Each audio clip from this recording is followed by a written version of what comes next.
నమస్తే welcome to ఈహి. నన్ను దోచుకుంది వటే సినిమాతో తెలుగులో 2018లో అడుగుపెట్టిన ముద్దుగుమ్మ నభా నటేష్. ఈ కన్నడ బ్యూటీ 2015లో వజ్రకాయ సినిమాతో ఇండస్ట్రీలో అడుగుపెట్టిన విషయం తెలిసింది. ఆ సినిమాతో కన్నడలో మంచి గుర్తింపు దక్కించుకుంది. వజ్రకాయ తరువాత తెలుగులో ఈ అమ్మడు, లీ, సాహెబా సినిమాలు చేసింది. ఆ సినిమాలు నభాకు పాజిటివ్ రెస్పాన్స్ ను తెచ్చిపెట్టాయి.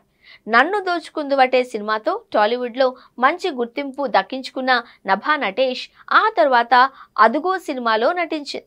ఈ అమ్మడికి లక్కీగా ఇస్మార్ట్ శంకర్ సినిమాలో నటించే అవకాశం దక్కింది. ఇస్మార్ట్ శంకర్ లో ఈమె పోషించిన మాస్ పాత్రకు మంచి మార్కులు దక్కాయి.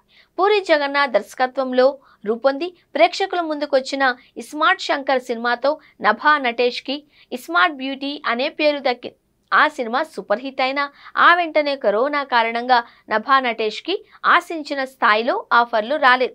స్మార్ట్ క్రేజ్ ను నభా పెద్దగా సద్వినియోగం చేసుకోలేకపోయింది. గత ఏడాది డార్లింగ్ అనే వెబ్ మూవీలో నటించడం ద్వారా మరోసారి తన నటనతో ప్రతిభ కనబరిచింది. అయినా కూడా ఆశించిన స్థాయిలో ఆఫర్లు మాత్రం ఈ అమ్మడు దక్కించుకోవడంలో విఫలమవుతుంది. తాజాగా ఈ అమ్మడు షేర్ చేసిన ఫోటోలు, వీడియోలు అందరి దృష్టిని ఆకర్షిస్తూ సోషల్ మీడియాలో వైరల్ అవుతున్నాయి. ఇన్స్టాగ్రామ్ లో ఈ అమ్మడికి ఏకంగా 5 మిలియన్ల ఫాలోవర్స్ ఉన్నారు. రెగ్యులర్ గా ఈ అమ్మడు సోషల్ మీడియాలో షేర్ చేసే అందాల ఆరబోత ఫోటోలకు మంచి రీచ్ దక్కుతూ ఉంటుంది. ఫోటోలు షేర్ చేసిన వెంటనే వేలాది మంది అభిమానులు, ఫాలోవర్స్ లైక్ చేయడంతో పాటు కామెంట్స్ చేస్తూ ఉంటారు. తాజాగా ఈమె షేర్ చేసిన ఫోటోలకు సోషల్ మీడియాలో పాజిటివ్ రెస్పాన్స్ దక్కింది. స్మార్ట్ బ్యూటీ అందాల షోకి చూపు తిప్పుకోలేకపోతున్నామంటూ అభిమానులు కామెంట్స్ చేస్తున్నారు. వైట్ టాప్ లో నడుము అందం చూపిస్తూ కవ్విస్తున్న స్మార్ట్ బ్యూటీ కవ్వింపులకు అంతా ఫిదా అవుతున్నారు.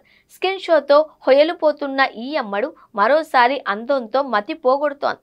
ఇంత అందంగా ఉన్న నభా నటేష్ కి ఇండస్ట్రీలో ఎందుకు ఆఫర్లు రావడం లేదు అంటూ అభిమానులు ఆవేదన వ్యక్తం చేస్తూ తెగ కామెంట్స్ చేస్తున్నారు.